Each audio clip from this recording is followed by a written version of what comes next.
बिस्मिल्लाहिर्रहमानिर्रहीम अस्सलाम वालेकुम वरहमतुल्लाहि वबरकातुहू। May peace mercy and blessings of Allah सुब्हानहू व तआला be on all of you. Dear friends, आज हम देखते हैं कि एक ज़ुबान से दूसरी ज़ुबान में तर्जमा करने के लिए कौन से पॉइंट्स जहन में रखने चाहिए। जैसा कि हम अंग्रेज़ी से उर्दू में तर्जमा करते हैं तो हमें किन चीज़ों को मद्देनज़र रखना है। पहली चीज़ ये है कि हमें ये चीज़ जहन नशीन रखनी है कि हमें तर्जमा करते हुए मफ़हूम की अदायगी मुकम्मल करनी है, इबारत का मफ़हूम सही तरीके से अदा हो। दूसरी बात ये जहन नशीन रखनी चाहिए कि जब हम तर्जमा कर रहे हैं तो पढ़ने वाले को महसूस ना हो कि ये तर्जमा किया हुआ है। तो बेहतरीन तर्जमा वो होगा जो महसूस ना हो कि ये तर्जमा है, महसूस हो कि ये ओरिजिनल टेक्स्ट है। तो ये चीज़ आपने जहन नशीन रखनी है। बाकी जो है तर्जमा करते हुए दोनों ज़ुबानों में, जिस ज़ुबान को ट्रांसलेट आप कर रहे हैं और जिस में कर रहे हैं, इन दोनों में आपकी महारत होना ज़रूरी है। बल्कि जिसमें आप कर रहे हैं उसमें ज़्यादा महारत दरकार होती है।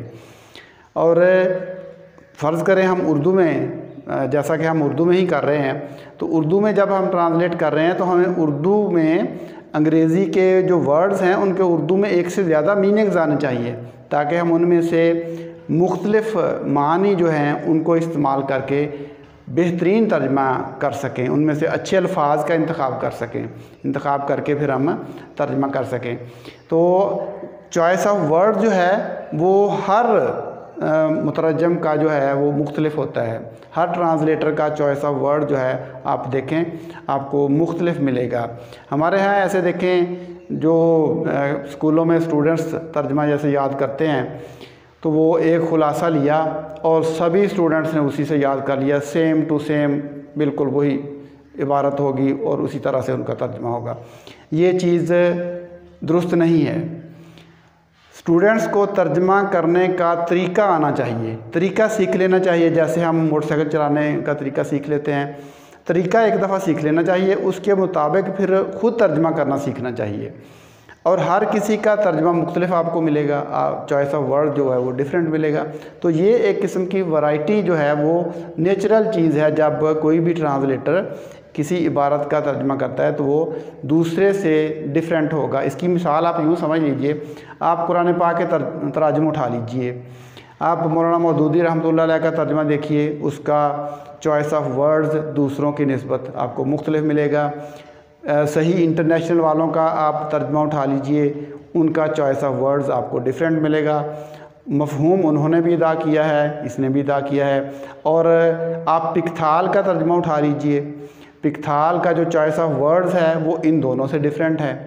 तो इस तरह से जितने भी लोग एक ही इबारत का तर्जमा करेंगे तो उनका चॉइस ऑफ वर्ड्स अपना है, मफ़हूम सभी अदा करेंगे, मफ़हूम का अदा होना ज़रूरी है और चॉइस ऑफ वर्ड जो है वो आप कर सकते हैं। बाकी ये चीज़ है कि अंग्रेज़ी में ज़ाहिर तरतीब मुख्तलिफ होती है, उर्दू में जब हम तर्जमा करते हैं तो तरतीब मुख्तलिफ होती है।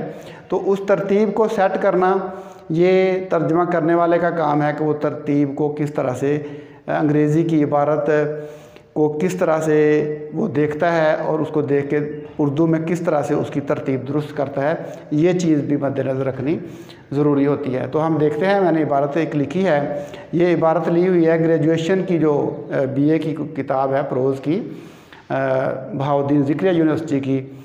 तो उसमें से मैंने एक पैराग्राफ लिया है जो कि लेसन है लिबरेटर, द लिबरेटर, कायद आज़म के मुतल्लिक़ जो लेसन है, पहला ही लेसन है ग्रेजुएशन में, उसमें से मैंने एक आसान सा ही पैरा लिया है ताकि आपको अच्छी तरह से इसकी समझ आ जाए। तो इस पैरे को हम देखते हैं कि ट्रांसलेशन जो है उसको आसान तरीन अंदाज में हम कैसे करते हैं। तो पैरा देखते हैं, देखें, डिलिब्रेटर जो है ये पैराग्राफ जो है, इस पैराग्राफ का जो टॉपिक है, इस लेसन का जो टॉपिक है वो डिलिब्रेटर है, कायद आज़म। तो देखें पैरा है, his political activities and responsibilities has increased manifold during the last 10 years of his life when he was already in the afternoon of his old age। अब देखें, his political activities and responsibilities has increased manifold, उसकी सियासी सरगर्मियाँ और जिम्मेदारियाँ increased manifold, कई गुना बढ़ गई थी, कई गुना बढ़ गई। मैनीफोल्ड, अब मीनिंग्स को भी देखते जाएंगे साथ साथ। मैनीफोल्ड का मतलब क्या होगा? कई गुना, यानी आप कहते हैं अक्सर 1 फोल्ड, 2 फोल्ड, 3 फोल्ड, 4 फोल्ड, 1 गुना, 2 गुना, 3 गुना, 4 गुना। तो मैनीफोल्ड का मतलब कई गुना, बहुत ज़्यादा। गुना गूँ आप वर्ड इसके लिए अगर और अच्छा लफ्ज़ इस्तेमाल करना चाहते हैं तो उसकी जिम्मेदारियाँ गुना गूँ बढ़ गई थी। गुना गूँ, गुना गूँ हम ऐसे भी इस वर्ड का तर्जुमा कर सकते हैं। During the last 10 years of his life when he was already in the afternoon of his old age. तो हम इसको देखें, हम उर्दू में जब तर्जुमा करेंगे तो तरतीब इसकी हमने ख़ुद बनानी है। इस तर्जुमे की तरतीब हमने ख़ुद बनानी है। हमने देखा इसको, अब देखें इसको तरतीब कैसे हम बनाते हैं। उसकी ज़िंदगी के आखिरी दिनों के दौरान, during the last 10 years of his life, उसकी ज़िंदगी के आखिरी 10 सालों के दौरान उसकी सियासी सरगर्मियाँ और ज़िम्मेदारियाँ गुना गूँ बढ़ गई थी। उसकी ज़िंदगी के आखिरी 10 सालों के दौरान उसकी सियासी सरगर्मियाँ और ज़िम्मेदारियाँ कई गुना या गुना गूँ बढ़ गई थी। When he was already in the afternoon of his old age, जब वो अपने बुढ़ापे, जब वो पहले ही अपने बुढ़ापे के आखिरी हिस्से में थे, जब वो पहले ही अपने बुढ़ापे के आखिरी हिस्से में थे। जब देखें आखिरी हिस्से में थे, afternoon of his old age. Old age का मतलब हो गया बुढ़ापा, बुढ़ापा। और देखें आफ्टरनून का मतलब आखिरी हिस्सा। दिन का आखिरी हिस्सा क्या होता है? सपहर होता है, आफ्टरनून होता है। तो हमने टेक्सचुअल मीनिंग्स यूज़ करने हैं। टेक्सचुअल मीनिंग जो टेक्स्ट के हिसाब से मुनासिब मानी आते हैं वो हमने यूज़ करने हैं। तो टेक्सचुअल मीनिंग यहाँ पे आफ्टरनून का मतलब होगा आखिरी हिस्सा। तो उसकी ज़िंदगी के आखिरी 10 सालों के दौरान उसकी सियासी सरगर्मियाँ और ज़िम्मेदारियाँ गुना गूँ बढ़ गई थी, जब वो पहले ही अपने बुढ़ापे के आखिरी हिस्से में थे। ये पहले जो पहला हमारा सेंटेंस है उसका तर्जुमा बन गया। अब देखें नेक्स्ट सेंटेंस हम देखते हैं। Despite the advice of his doctors, despite the advice of his doctors he did not spare himself refusing to take rest और रिस्पाइट। अपने डॉक्टरों की नसीहत के बावजूद, despite the advice of his doctors, अपने डॉक्टरों की नसीहत के बावजूद, तलकीन, नसीहत, आप मुनासिब वर्ड यूज़ कर सकते हैं। अपने डॉक्टरों की नसीहत के बावजूद क्या किया उसने? He did not spare himself, उसने अपने आप को फारग ना रखा। स्पेयर, आमतौर पे स्पेयर का मतलब हम यूज़ करते हैं, स्पेयर कोई चीज़ पड़ी हो तो फालतू चीज़ के तौर पे हम उसको लेते हैं, लेकिन यहाँ पे हम टेक्सचुअल मीनिंग जब ले रहे हैं तो फारग, फारग ना रखा। He did not spare himself refusing to take rest or respite। आराम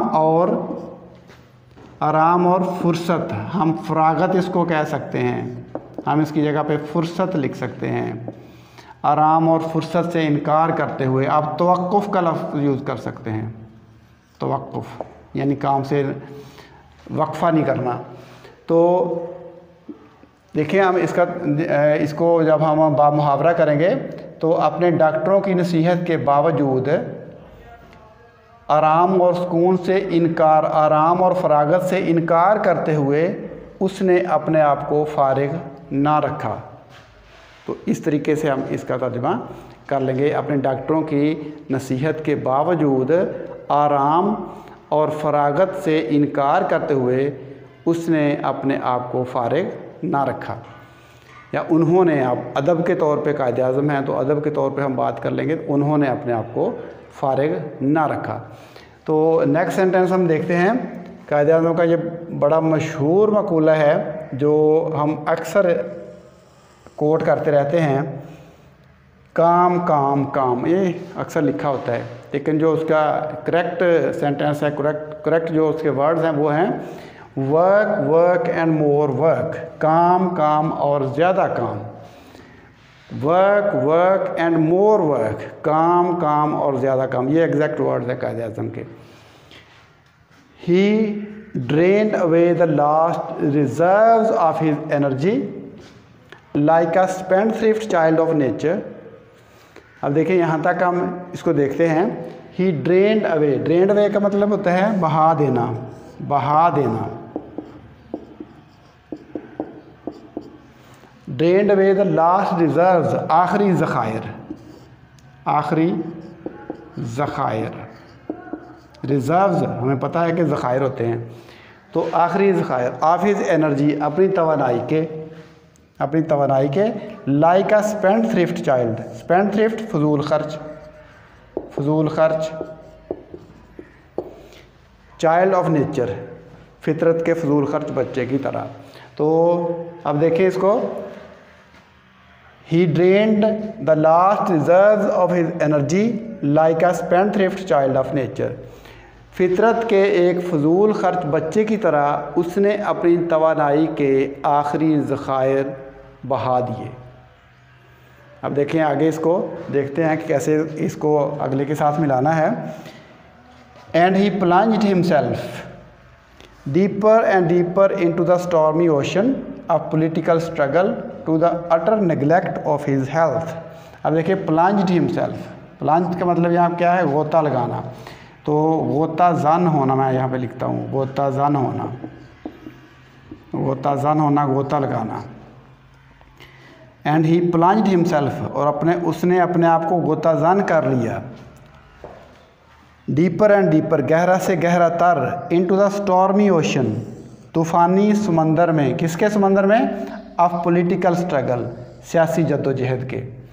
टू द अटर नेग्लेक्ट, मुकम्मल बेइतनाई, मुकम्मल बेइतनाई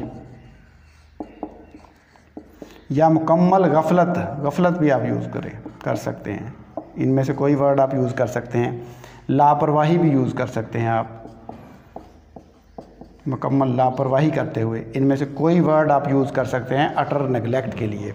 मुकम्मल बेइतनाई, मुकम्मल गफलत, मुकम्मल लापरवाही, इनमें से आप कोई वर्ड यूज़ कर सकते हैं अटर नेगलेक्ट के लिए। अब हम देखें इसको हम देखते हैं इसकी translation. He plunged himself deeper and deeper into the stormy ocean of political struggle.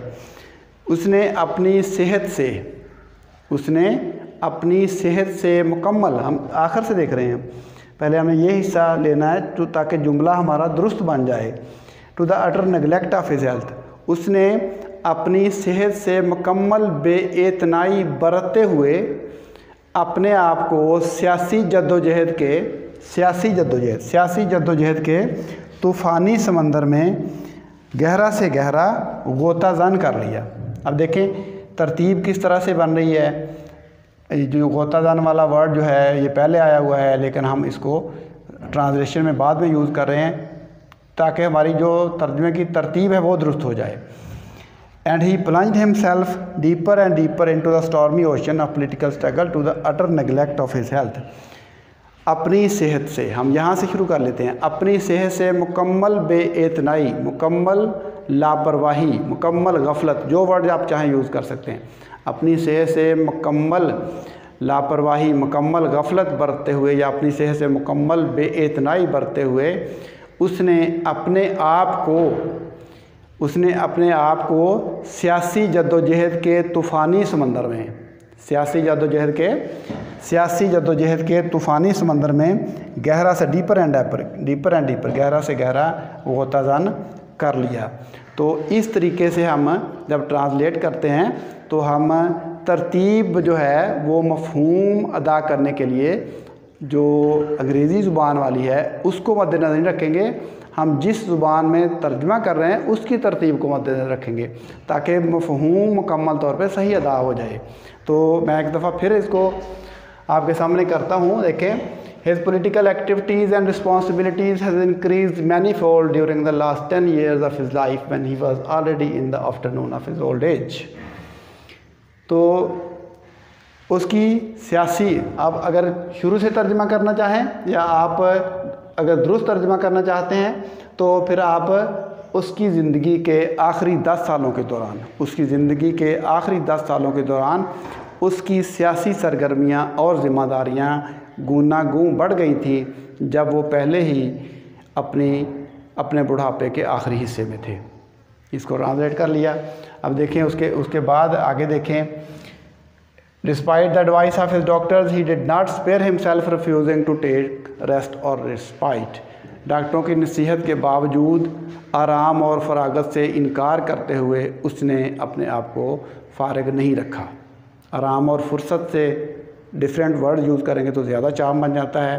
आराम और फुर्सत से इनकार करते हुए उसने अपने आप को आराम और फुर्सत से इनकार करते हुए उसने अपने आप को फारिग ना रखा, स्पेयर नहीं किया, उसने अपने आप को फारिग नहीं छोड़ा। आगे देखें। He drained away the last reserves of his energy like a spendthrift child of nature. उसने फितरत के फजूल खर्च बच्चे की तरह अपनी तवानाई के आखिरी ज़खायर भी बहा दिए। वीक थे तो अपनी तवानाई जो है उन्होंने सारी सर्फ कर दी, आखिरी ज़खायर भी बहा दिए। और कैसे बहा दिए? एक फ़जूल खर्च बच्चे की तरह, जैसे फ़जूल खर्च बच्चा पैसे खर्च कर देता है, इस तरह से उन्होंने अपनी तवानाई के ज़खायर को बहा दिया, अपनी जिस्मानी ताकत को खर्च कर दिया। तो कैसे क्यों किया? खर्च किया। And he plunged himself deeper and deeper into the stormy ocean of political struggle to the utter neglect of his health. और अपनी सेहत से मुकम्मल बेइतनाई बरतते हुए अपने आप को सियासी जद्दोजहद के तूफ़ानी समंदर में गहरा से गहरा गोताज़न कर लिया।